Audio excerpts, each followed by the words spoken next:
All right, test. I'm going to see if the microphone is working on the YouTube. So just give me a second. I apologize for the delay.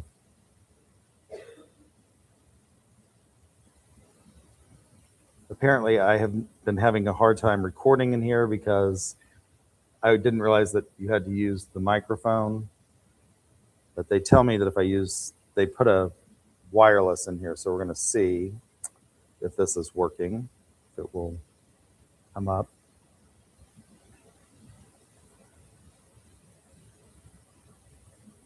On my phone. All right. Testing, testing, testing, testing. Testing, testing. Oh, there it is working. Testing, testing. Oh, there it is. All right. So today we are talking about global markets.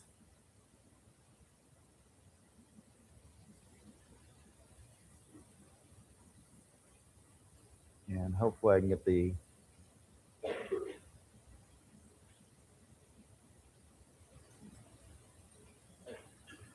this is one of the areas where honestly it is very reflective of the fact that I have in the past said I wish I could go back to teaching history.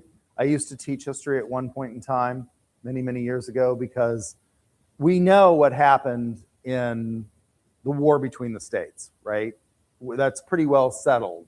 We know how the end of World War II happened. But global marketing is one of those areas where we look at, and a lot of the things that we'll talk about are trends that we've seen in the past that are changing dramatically in the contemporary era and have led to things like my PowerPoint, even in the last year, becoming sort of out of date or maybe questioning because we have economic forces that are changing. So globalization and global trade has become enormously important. Now, if you went back in time to, when I was hired here many, many, many, many years ago, you could probably go to work for a business in Oklahoma and not have a whole lot of impact in terms of globalization, but that's certainly not the case today. We don't produce a lot of tangible goods and services, or tangible goods in this country. We produce a lot of services in this country. And so we're all engaged in a global economy in that the things that we touch on a daily basis are oftentimes not produced in the United States and come from abroad. And so these trends are important, but again, what we're seeing is we're seeing some structural changes in the area. So over $25 trillion, and that's probably an old figure. It's probably expanded even in the last year in terms of the amount of money that is circling the globe constantly. 75% is still intangible things. So other countries make these tangible things. We provide the services in many instances, but 75% is still in these tangible things like your shoes, your socks, your hoodies, the products that you use and consume every day. The leading exporter is, of course, China, and this is one of the things that the current administration is sort of focused on, is the imbalance of trade between nations, and China being one of the largest in terms of they export a whole lot of stuff.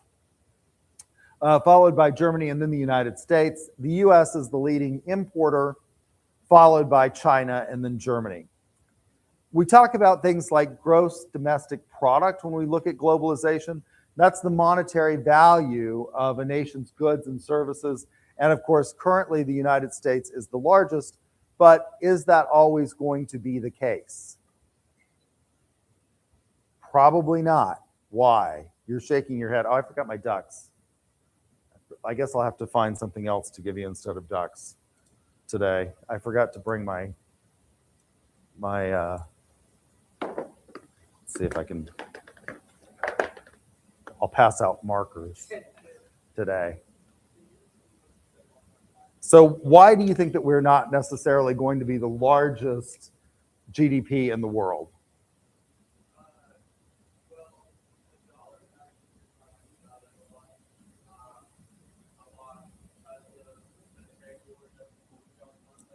Uh-huh.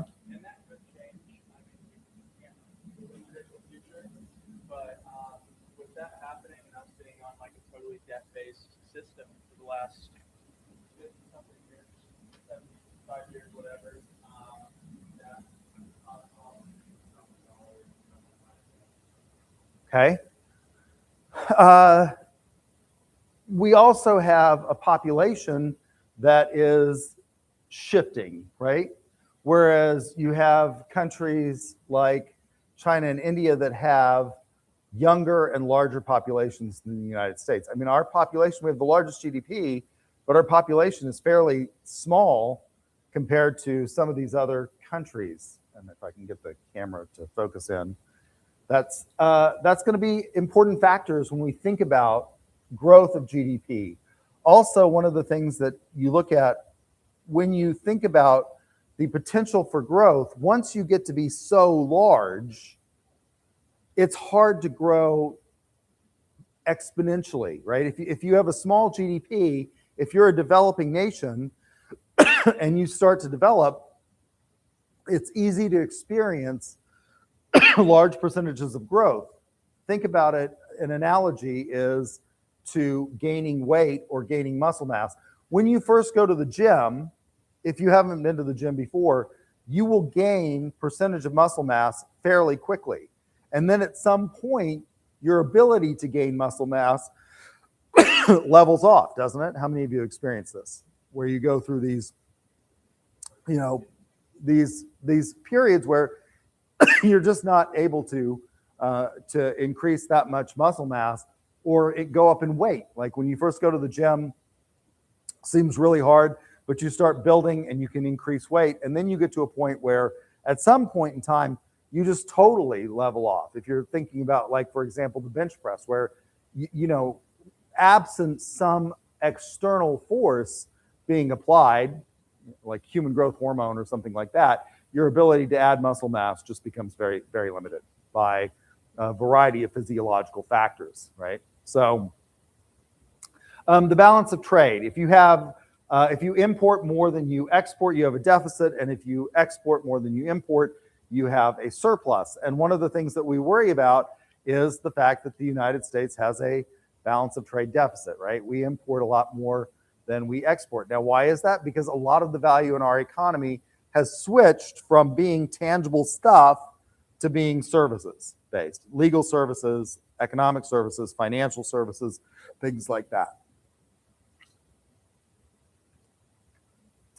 What gives a country a competitive advantage? If you went back to the beginning, for example, of the 20th century, the United States was in a similar position to many other countries in the Western Hemisphere and in countries like Brazil and South America, right? Brazil is a country that is, in terms of population and size and natural resources, about the same as the United States. Why is it that the United States really expanded? And for example, Brazil, which has the same sort of access to natural resources, didn't. What are the things that lead to that? Look at the way that people in Brazil live as compared to the way we live here in the United States. For the most part, in Brazil, people struggle with poverty a lot more. Of course, there are people who struggle with poverty here in the States, but it's exponentially more in Brazil. If you went back to the beginning of the 20th century, that wasn't necessarily the truth. I mean, we were roughly equal. Yeah, you had your hand up.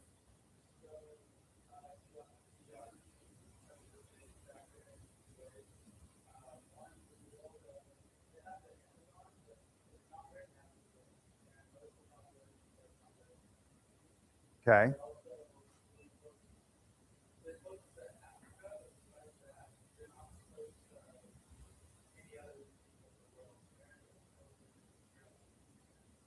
Okay, so you're saying geographic distance to other economic powerhouses made North America more attractive than South America. All right. There was a pretty big culture shift with things like oil and gas and Long Island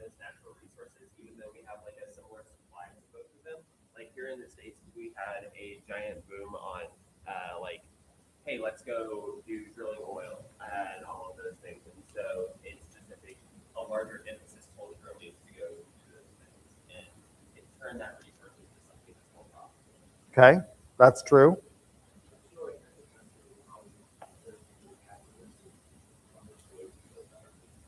Okay, so you think that part of it is a cultural phenomenon?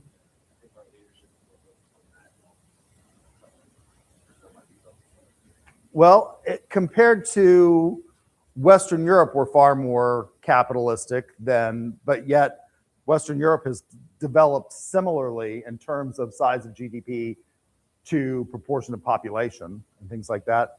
Porter comes up with a national competitive advantage list of things that lead to a country's ability to transform things like access to natural resources into competitive advantages. And so he talks about these factors. What allows you, Brazil has lots of natural resources, right? Why is it that they have all these natural resources in the United States succeeded in transforming those natural resources into a competitive advantage? And I think a lot of you have touched on many of the factors that have led to that. So the ability to convert these natural resources to a competitive advantage. So first of all, you have to have these natural resources. And that's important. So the United States had a lot of them. Brazil had a lot of them. Mexico had a lot of them. Why is it that Mexico didn't develop as quickly as the United States? Well, then you have to look at the demand conditions and the sophistication of domestic consumers.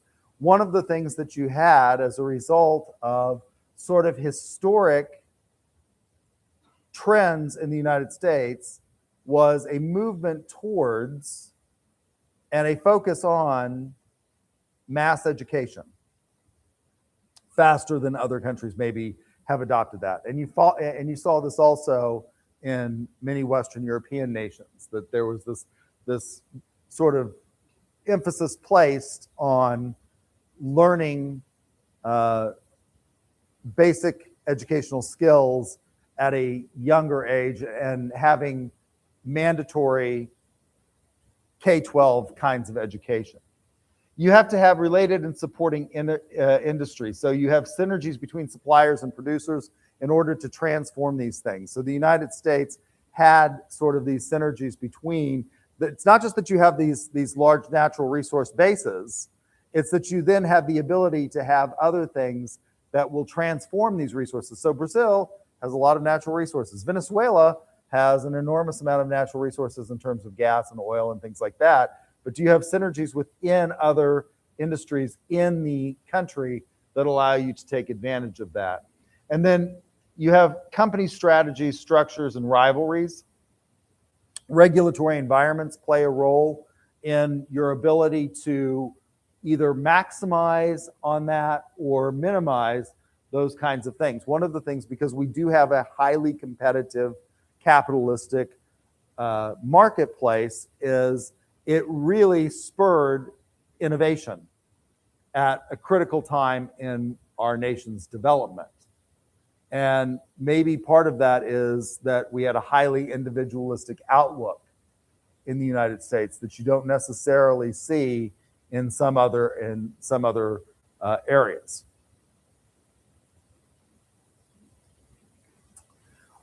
Broadly speaking, over the last 50 years since World War II, what we saw is a decline in protectionism. Now we are seeing an increase in protectionism. So there was a decline in protecting your own industries. So historically speaking, nations tried to protect their own stuff.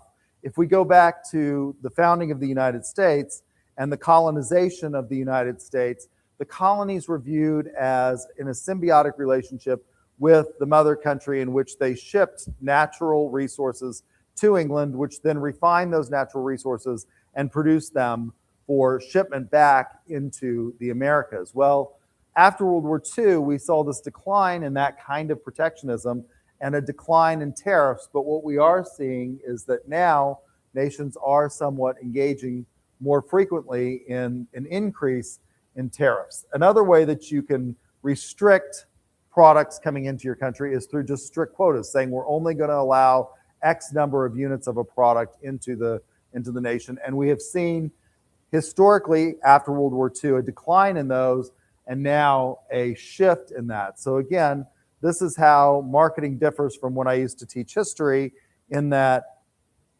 we're seeing this change in sort of the economic factor conditions that are playing out in a dynamic and real-time environment.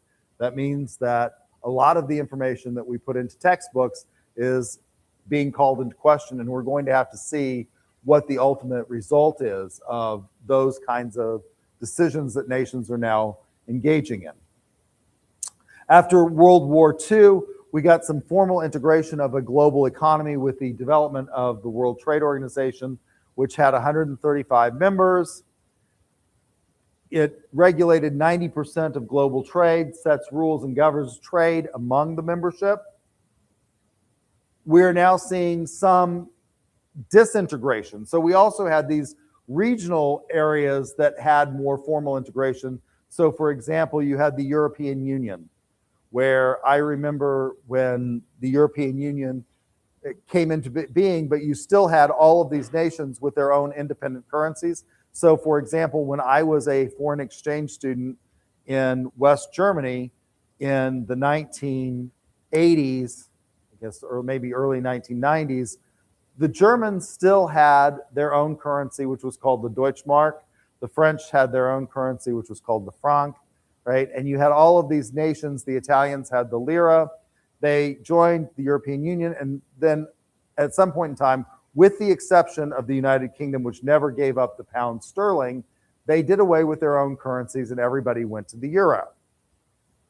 Now we're seeing some disintegration of that, in that Britain joined the European Union, although they refused to give up their own currency, which was the pound sterling, but it did allow for economic integration in terms of the ability of workers to cross boundaries very easily.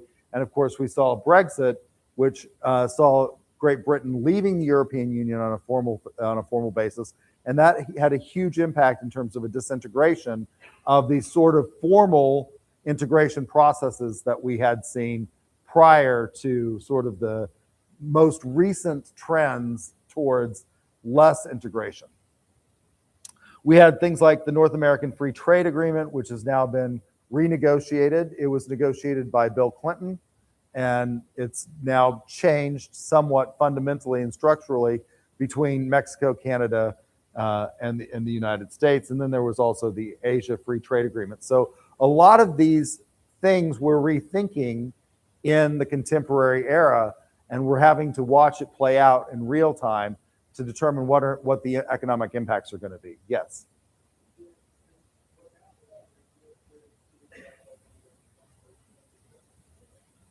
I think that's what yeah. The U.S., Canada, Mexico agreement. Yeah. I believe that is correct. And if you're interested in international marketing, we do offer a course in international marketing. And I think that was one of the courses that has sort of at one point in time waned in terms of students' interest and has now picked up a huge amount of interest again, because there is so much demand for people who have an understanding of the way these processes are playing out. So when we talk about globalization, firms entering into the global market, how are they going to do that, and what's going to allow them to be competitive? So in a globally competitive market, you have different types of global companies. You have international firms that engage in trade in different countries with sort of products and services that are similar to their home nation. Now, this is again becoming, at one point in time, this was the dominant way firms went about it. They just started marketing their products in a new market. When McDonald's was sent over to Western Europe and they started expanding, they basically had the same menu that they have in the United States everywhere that they open. They just opened stores. And when I was a foreign exchange student, the town that I lived in had no McDonald's. And so every time we would go someplace that had a McDonald's during that year that I was an exchange student, I would literally run to the McDonald's and eat Big Macs because I just was not a fan of the family's food that I lived with. It was like, I don't know. They didn't have hamburgers and French fries. The mother would create like spinach pie. We ate spinach pie like 3 times a week, which was the most god awful, disgusting thing I'd ever eaten in my entire life. And so I'd run to McDonald's because it was basically a product of the United States. It was exactly what we had in our home markets. That has changed, right? In that McDonald's and other places, for example, in India, they don't offer Big Macs made with beef products. So they've had to change. You can have a multinational firm which views the world as consisting of unique parts and markets differently to each of those parts. And then finally, you can have a transnational firm which views the world as one market, which it standardizes when there are similarities. We are seeing the emergence of a global middle class, and there are many similarities among those people. So with regard to things like financial services, they have similar needs as people in other regions. And so where you find those similarities, you find these firms marketing to them similarly, but where there are differences, they acknowledge those differences and take those into account. So we have this global middle class that has emerged that are oftentimes viewing products and services as being somewhat similar, even though they come from disparate regions of the earth. If you think about this in terms of financial services, right, the world's markets operate on a global scale. Things that happen in the New York Stock Exchange and the NASDAQ affect other things in other parts of the world, and global consumers are investing in these exchanges, right, in various parts of the world. We're no longer just investing in the United States in our own stock exchanges necessarily. There are diversification strategies that include the holding of securities from other regions.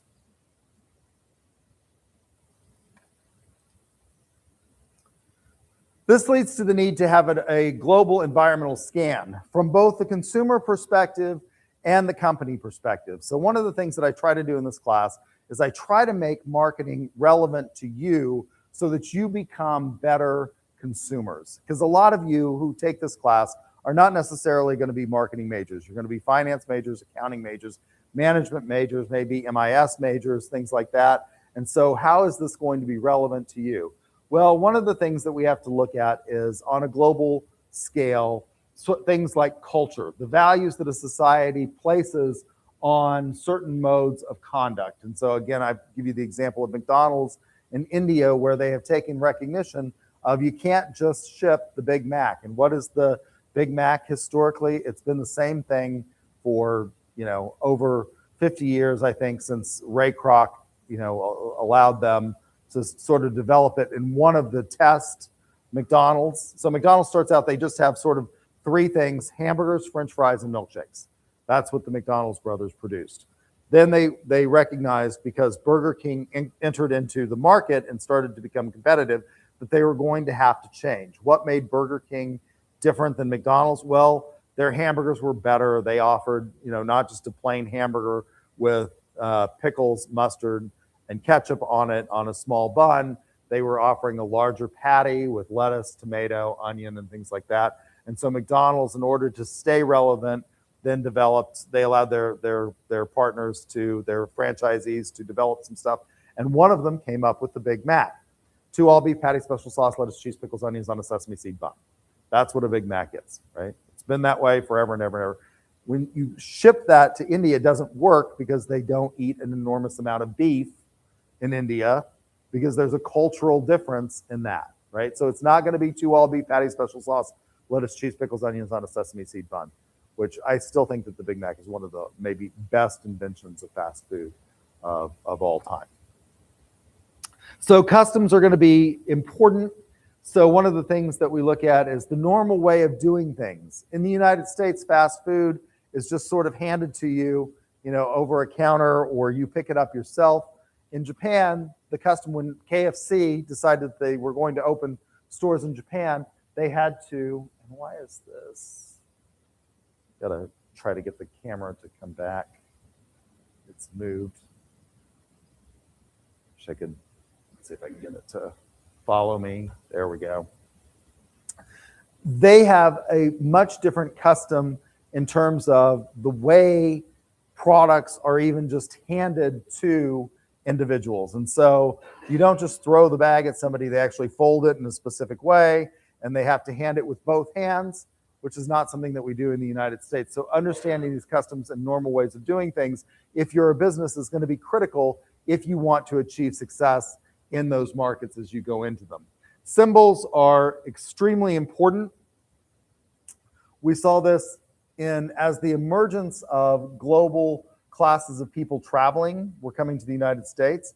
The MGM, for example, in Las Vegas, what's the symbol of Metro Goldwyn Mayer forever and ever and ever? It's been anybody know? The lion. And so you entered the MGM resort and casino through the head of a lion. That is considered in some cultures to be unlucky. And so they had to redo, if they wanted to attract visitors from those areas of the world, they had to redo the entrance to the MGM Grand in Las Vegas in order to stay competitive. When we talk about contracts and things in terms of global marketing, language becomes important. English has largely been the language in which business is conducted, but you still have to, as you're negotiating, think about language and the translations and back translations so that you understand that you have the same meanings among the translated words. So oftentimes the use of a second interpreter to translate back into the original language. So you have one interpreter that will translate something and then another that will translate it back. This is going to become increasingly more automated as AI will pick up and do things. Is it going to be one of the things that's interesting to me, critical for individuals to learn, for example, a second language, when you can sort of hold your phone up and get a translation from Spanish to English when you're talking with somebody? You can use, in theory, it started with Google made these glasses, which actually went broke and were not very popular because people found them creepy. And now we all have, Meta AI glasses, which are basically the same thing that Google allowed you to do, which was to engage in the world. And now the Meta AI glasses have become sophisticated enough that they are really allowing for virtual sort of interaction between the glasses and the physical environment. So I have one of I got the first generation of Meta glasses that I used basically to be able to record flights in my aerobatic aircraft, to watch certain maneuvers as I practiced for competition and whether or not I was performing the maneuver correctly in terms of the axes. And then they came out with the second generation of Meta, which have longer battery life and more capabilities, higher storage, things like that. And now they've got the third generation of Meta. Has anybody got those? The third generation of Meta glasses. Anybody have Meta glasses? Nobody has Meta glasses. The third generation, you have Meta glasses? You have what? Okay. The third generation actually has a bracelet that goes along with the Meta AI glasses that allows you to do more. And you actually have to go and I think have it fitted and sort of, it's completely different. I'm really kind of fascinated by this. And so looking at these translations is going to become important in how do these large language models, for example, AI, translate stuff. One of the things that I can give you an example of is the word for bad in French can also mean evil. So it can mean bad in a perfectly ordinary sense, but it can also mean evil. So if you say I have a headache in French, I believe it's j'ai mal à la tête. So mal can mean bad in just sort of an ordinary sense, or it can mean evil. And when you say j'ai mal à la tête, you're not saying I have evil in my head, right? You're just saying I have a headache. And so these translation problems become issues when we think about things like negotiating contracts and doing translation in those negotiated processes back and forth between parties from various locations. Cultural ethnocentricity, preference for one's own national products can play a role in how we engage in marketing, right? So in most of the world, one of the things that Tupperware found was they manufacture this product, which was called a bread saver. And in the United States, the vast majority of our bread comes in loaf form that's pre-sliced. So this was an enormously popular product because what it does is it keeps bread fresher longer. And it's easier to control than the plastic bag that the bread originally came in.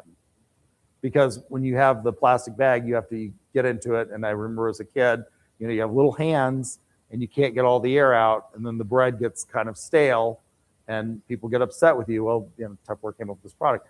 Bread in other parts of the world is not generally in oblong loaves. It's in round loaves. And so they had to create a product that met those needs. Economic considerations as you go into a global economy, as companies expand into global markets. What are the stages of development that you're looking at in terms of the countries that you're going into? There are large percentages of the world, I don't believe it's 86%, although that's what the textbook I think still says, that are developing. I think it's higher than or slightly less than that now, but there are still large sectors of the global economy that are in the process of developing. Now, this has changed. Again, historically, when I used to teach history, we talked about the first world, second world, and third world. We no longer use those terms. We use developing and developed. And now we're even switching to talk about not necessarily developed, but post-industrial economies, which is what the United States has become. So we look at the stages of economic development. The economic infrastructure that is going to be needed in order to transport products and services. And one of the interesting things is that in some instances, you're seeing a flip in terms of the developing world having, in some instances, higher levels of sophistication in certain areas than the United States, because we have an older infrastructure in some areas in the United States, which is still functioning and is not necessarily as fast as you'll find in places in the developing world. So one of the things that happened was the use of mobile payments actually increased much faster in China at one point in time. I was reading an article about this, than it was in the United States, because they were using these small micro economic actors who had businesses, for example, taxis and things like that, were using, you know, mobile devices as currency became less and less. Actually having physical currency was becoming less and less important. So consumer income and purchasing power is also important. When McDonald's went into Russia, we don't think of McDonald's as being a luxury item, but when they went into Russia, because of the stage of economic development that it was at the time, McDonald's was seen as a luxury brand. Isn't that odd to think of McDonald's as being a luxury brand? We think of McDonald's as being what? In the mind of the consumer, it's what? You think it's trash? I think the general mind of the consumer is that it's cheap, fast, and consistent, right?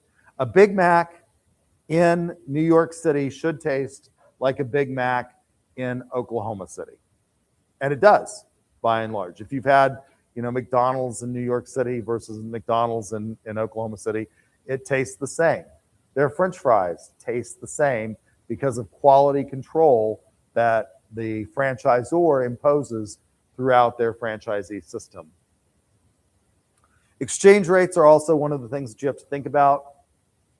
So the United States dollar floats on a world market. What backs up the dollar?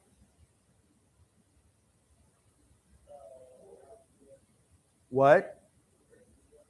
Full faith and credit of US. Yeah, a lot of people will say gold. We went off the gold standard in, anybody know? 1973, the year I was born. That's when the dollar was fully floated. So after World War II, the United States dollar was pegged to a specific amount of specie, and then people pegged their currency to the dollar. Currencies float on a global world economy now. So what is the dollar worth? It's worth whatever anybody's willing to pay for it. And there are currency traders that make money off of this every day. Currency traders, in what became the tequila effect, nearly bankrupt the Mexican economy in one day with currency trading. The political and regulatory environment is important when we think about globalization and expanding into global markets.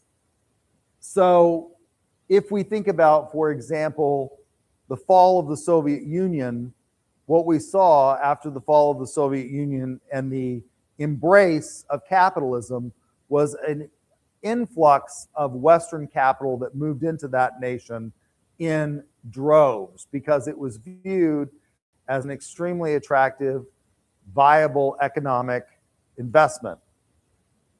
And now, as a result of political instability in the region, we're seeing rethinking of those kinds of things. So when we think about moving into or engaging in global trade with nations, the political stability is important. So we went from the Cold War, where we had no investment or very little investment, with the exception of, during the Cold War, Occidental Petroleum was one of the few American companies that engaged in trade with the Union of Soviet Socialist Republics, to the fall of the USSR and global investment, to now a pulling back of that investment as a result of political instability. Trade regulations become important.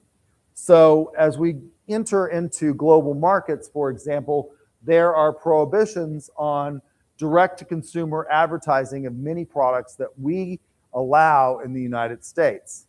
One of the things that they don't allow in any other nation except New Zealand is the promotion of direct-to-consumer advertising of pharmaceutical products.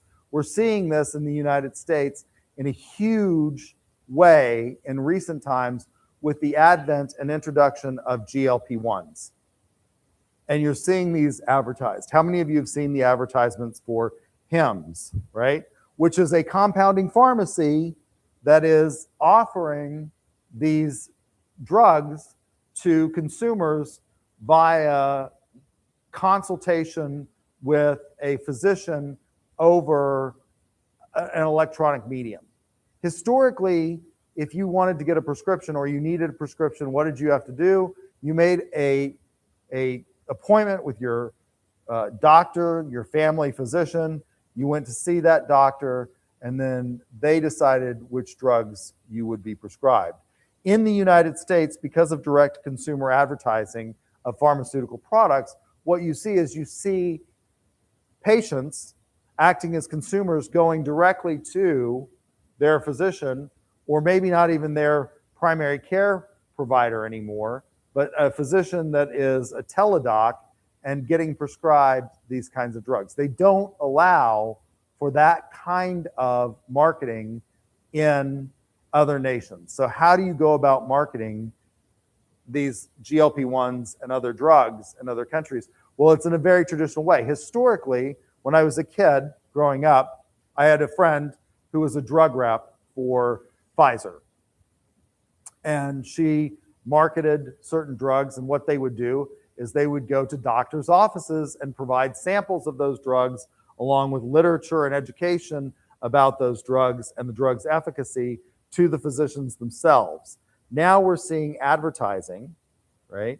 How many of you watched the Super Bowl on Sunday? Almost all of you.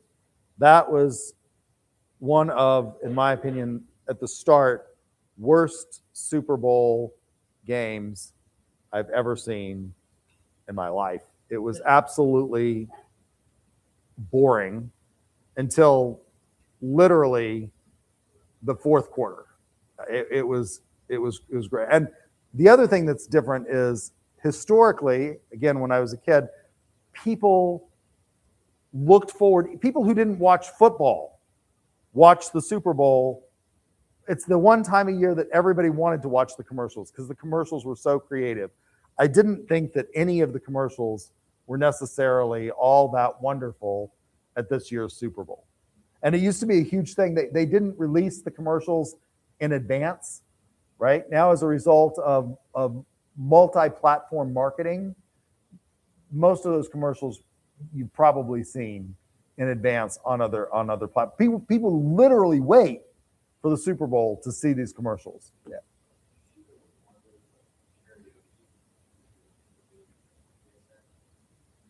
I didn't see that one. Yeah, I was so confused. Like really off the screen, it was like karaoke, like music was playing and it was the lyrics and everything. It was just that was the whole thing. It was like blue. Let's and see. it had just the lyrics. And like everybody who was watching it, and I was like, what is going on? Let's see if we can. We actually started singing for a second, and it was all of a sudden yeah, it was about playing. It was, You Are My Fire. It did work. It got me okay. But it was like super bright. I was like, God. All right, let's see if we can switch. I think I may. Is this the ad?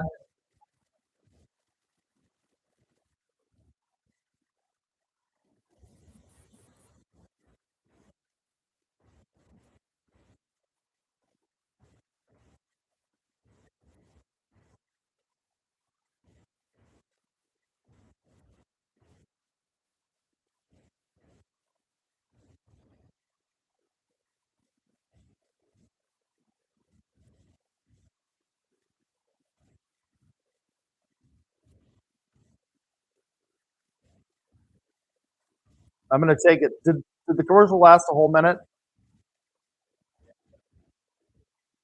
Was it a whole minute ad? What was the cost of advertising this year at the Super Bowl for a 30-second spot? Anybody know? $10 million for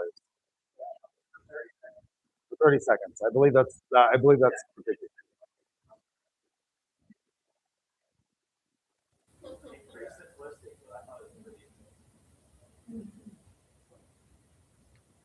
So, anybody? Yeah.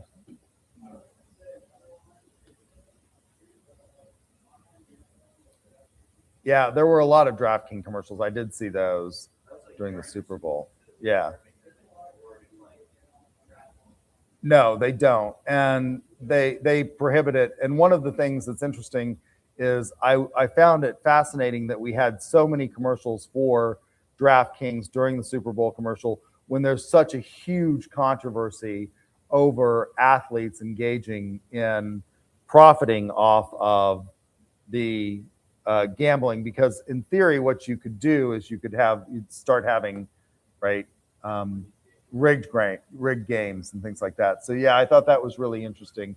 So we don't allow for a lot of these kinds of advertising, and other nations don't allow for these direct consumer advertising of a lot of the things that we think of as being perfectly normal in the United States.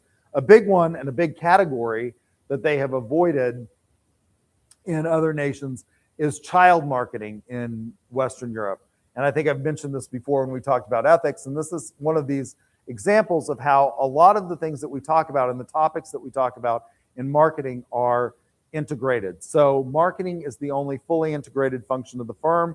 And as a discipline, we talk about these aspects of marketing as distinct and unique concepts, but you have to remember that they are integrated. So when we think about ethics in marketing, it's one of these things that when we talk about global marketing and advertising, for example, the ethics spill over into debates.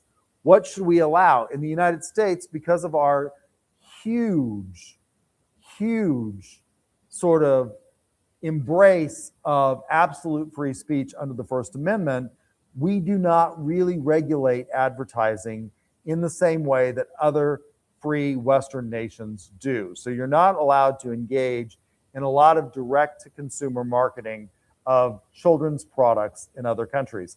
And so again, when I was a foreign exchange student in Germany, McDonald's didn't have ads that appealed directly to children. When I was a kid growing up, there were lots of ads. I haven't seen very many from McDonald's lately, but there were lots of ads for McDonald's that were specifically targeted to children in terms of the promotion of products that they put as sort of a value added in the Happy Meals that they gave. So you got a hamburger, cheeseburger, fries, and a small drink along with a prize in the Happy Meal. They don't allow that in other nations to the extent that we allow it here. And they also don't allow, for example, you to put those kinds of things into children's meals along with them as value added in many nations. And so we have to think about that. So in many European nations, the direct to consumer marketing of to children is vastly reduced. The direct to consumer marketing of pharmaceuticals is not allowed in most places. So the way we have to market, if you are Pfizer in Western Europe and the rest of the world, is uniquely different than the way we market drugs like GLP-1s in the United States, where you're going direct to the consumer. And I can think of ads that I've seen for pharmaceutical products that you don't even really know what the benefit of the product is. It's just to trigger your interest in the product and maybe get you talking to your doctor about these products, if you even have a primary care physician that is your one person that you largely go to. Many people are now switching. Why is this doing this? There we go. From one primary care physician to sort of a disparate use of various providers for various services depending upon what it is that they want. So for example, like I said, Hims is marketing directly to consumers, and they are offering limited services for mostly their compounding kinds of products of GLP-1s from their pharmacy.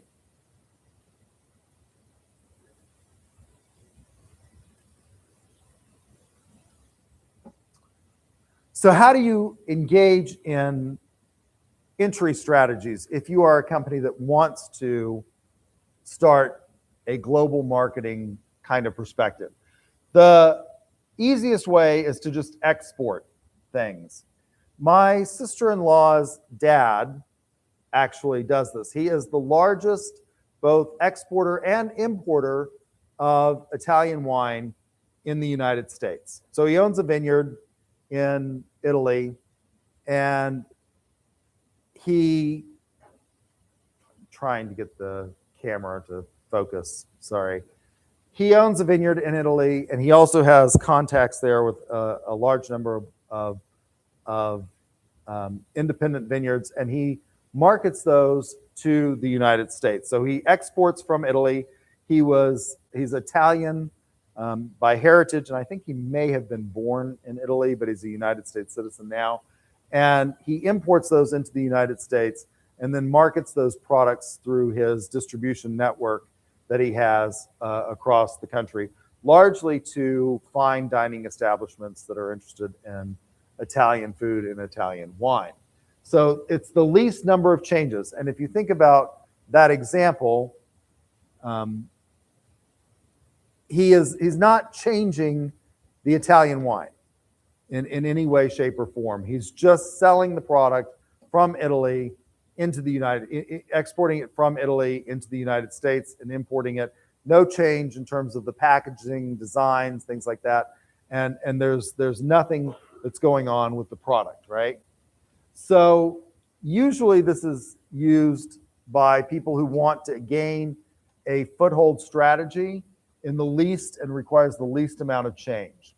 You can do it indirectly, which is the use of intermediaries. And in many instances, and in the past, historically, again, as a result of protectionism, you had to use intermediaries if you were not a citizen of the nation in order to do this. You had to have a local distributor in many instances, and that was a form of protectionism that existed and still exists in some areas where you have to go through these intermediaries if you want to sell your product. And you can do it directly without intermediaries. What's an example of this? Boeing sells planes to nations across the world, right, without any sort of distribution or dealership network that's required. They sell directly to both governmental entities who need their planes. So Boeing provides planes that do executive transport for heads of state and important officials. And they also provide planes to airlines in those countries. That's direct. And there's no intermediary between Boeing and those places. It's just a direct sale to those companies. Airbus on the European continent is an example that goes the other way, right? So Airbus sells planes directly to American carriers and into the American market and competes with Boeing in that way without using an indirect sort of distribution network. If you want to sell cars in the United States, let's suppose you are from Japan or one of the other nations that imports cars into the United States, you're going to have to use local intermediaries and distribution networks in order to do that, because historically the way cars, and Tesla has tried to change this in the United States, and they're one of the ones that is offering a disruption in the normal distribution network, in that if you wanted to buy a Tesla, you bought directly from Tesla. GM didn't do that, right? Ford doesn't do that. Kia doesn't do that. How do they sell their cars? They sell their cars through dealership networks that carry those lines of products. And so there's this indirect use of intermediaries versus if you're selling the car direct. Licensing is also a low risk, capital free way of doing it. So what do? You license, and in services, we see this happening a lot, to independent agents in those nations that will then engage in business. So you see, for example, when I was a kid, again, growing up, one of the big movements, we go through lots of movements. There's a huge health craze sort of culture in the United States, and we're constantly looking for the next best thing. So in the 1990s, the big health craze that was going on was largely with a service provider called Jazzercise. How many of you remember Jazzercise? A few of you remember Jazzercise. That was a huge sort of franchise thing where they trained trainers in sort of the Jazzercise method, if you can call it that, and how to lead classes and instruct so that people could get moving and become fit, right?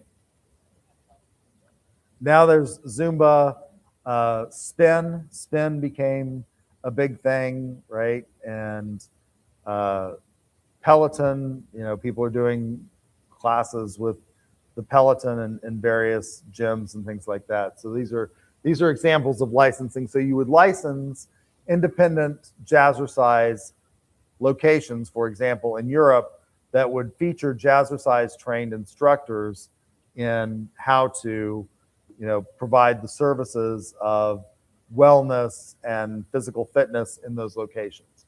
You can have a joint venture in which two companies share ownership and control of various products. You've seen this actually there have been joint ventures between American and Japanese car companies.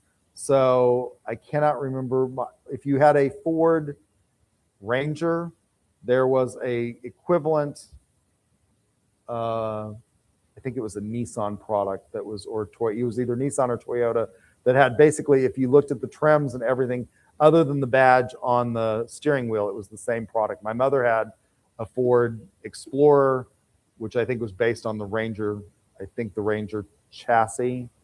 And my brother had I think it was a Nissan pickup that was exactly like, the interior was exactly the same. The engine was exactly the same. The powertrain, the automatic transmission, everything. And that was a joint venture.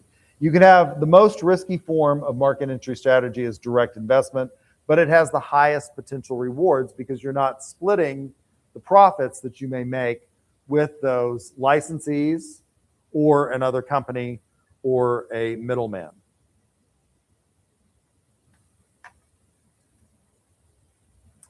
Product strategies for entry into global markets. You can engage in product extension, selling virtually the same product in other nations.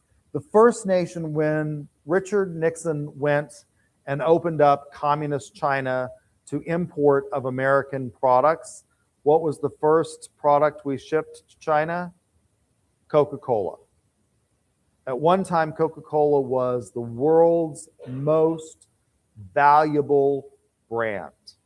And Coca-Cola basically sent the same product that they manufactured in the United States over to China for distribution.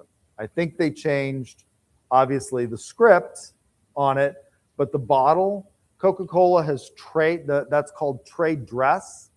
And I used to do an experiment where I would have somebody put on a blindfold and I would hand them a bottle and I would say, what is this? And people could always guess, because the Coca-Cola bottle is a distinctive form in terms of the way it looks compared to other soda soft drink products, right? It's sort of like an hourglass kind of form that is familiar, so that's trade dress. Coca-Cola did that. They just shipped the product directly into other nations around the world. You can have product adaptation, which I talked about, which was Tupperware in India, where you went from oblong bread boxes to round bread boxes. Product invention, where you come up with a new product for the country that you are entering into. These require different kinds of promotional opportunities and strategies, using an environmental scan, looking at things like the culture. When American helicopter companies wanted to sell their products, for example, in South America, they had to engage in different promotional strategies. So when I was in the PhD programs, one of the individuals that was in the program with me had been a sales member for Sikorsky helicopters.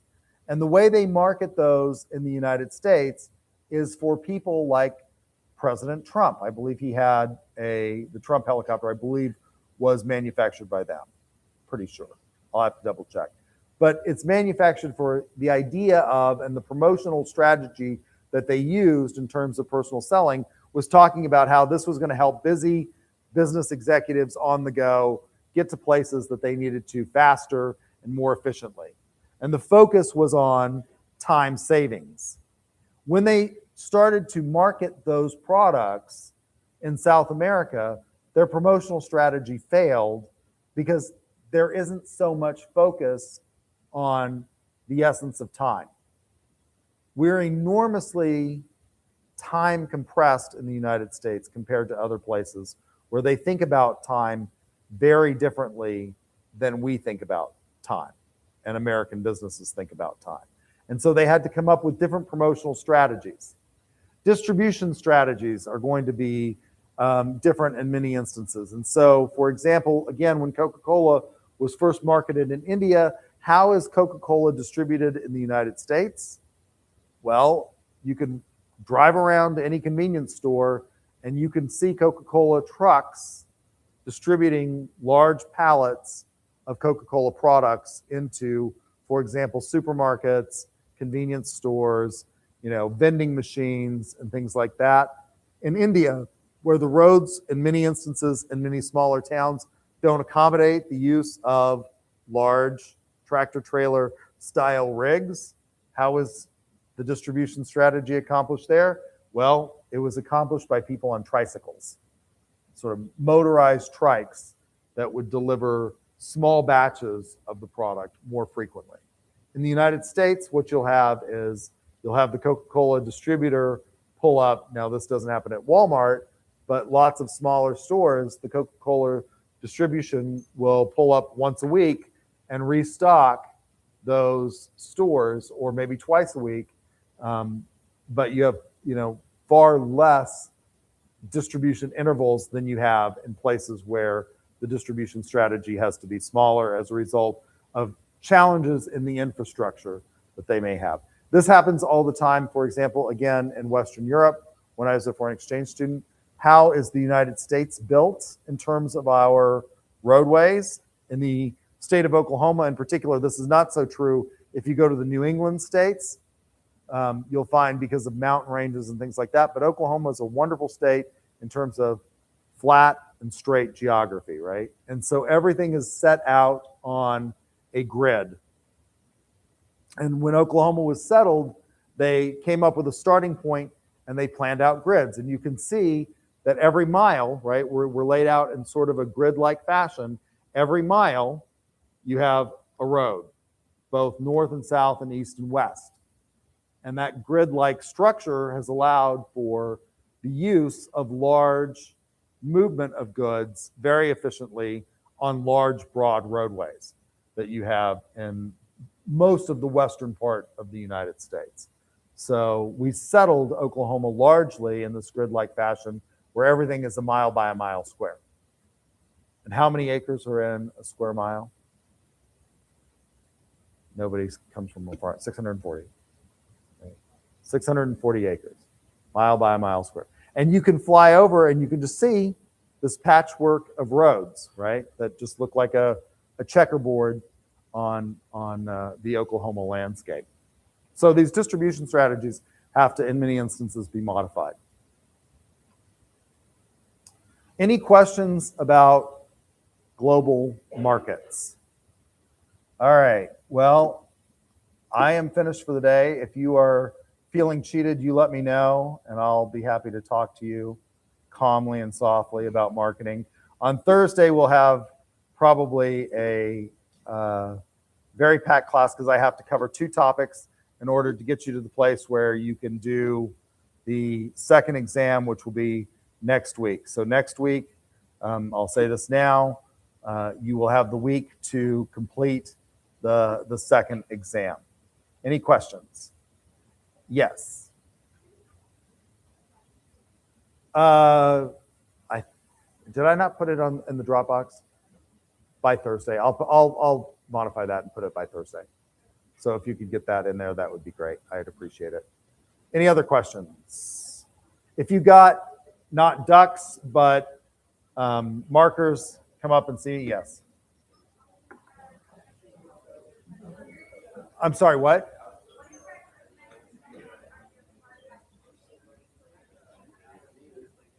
Turn in what you have by Thursday. Yeah. Yeah. Yeah. Do you have contact for them? Let me stop the film or the video. 1 second.